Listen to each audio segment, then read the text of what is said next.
Salutare!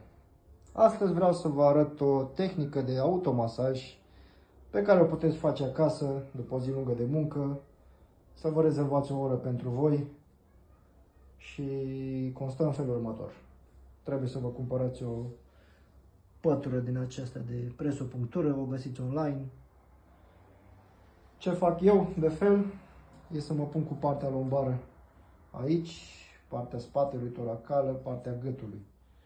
Și stau cam jumătate de oră, ca să fie și mai interesant, să pui presiune pe partea lombară, îți iei, nu știu, un scaunel, ceva în care poți ridica picioarele și asta mai aproape puțin ca să stai cu partea lombară. Ce mai îmi place mie să fac? Mi-am cumpărat o pernuță pentru pleoape pe ochi, destul de grea, pe care o poți lăsa când îți pui gâtul acolo. Asta o poți pune pe ploape, muzică ambientală, relaxantă și leși în vreo jumătate de oră. După aia, jumătate de oră, ce-ți recomand e să mergi cam 10 minute. Prima oară, la început, mergeți cât puteți, 2-3 minute. După aia o să vă obișnuiți în timp, dar ajută. O săptămână, două, să vedeți beneficiile dacă faceți chestia asta în fiecare zi. Mergi cam 10 minute. După ce s-au terminat cele 10 minute, după ceas, îți iei niște pietre din jumbo, un lighean, cutie sau ce găsești prin casă.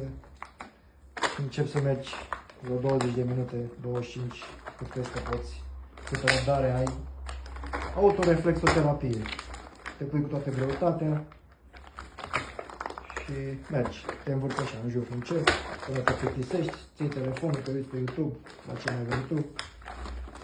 Toată chestia e că dacă noi, de când ne naștem și ne ridicăm în piciorușe, o să mergem toată viața pe plat, talpă plată, încălțăminte plată, înțelegeți voi. Ideea e că degetele trebuie să fie așa, cât mai deschise, tălpile să fie cât mai relaxate. Și acolo, o luați, mergeți, sigur o să vă ajute. Pe mine m-a ajutat, fac asta de un an jumate, merg pe 2 și mi-au cam o oră, jumătate de oră aici, 10 minute pe picioarele, după aia trec 20 de minute și merg pe piept.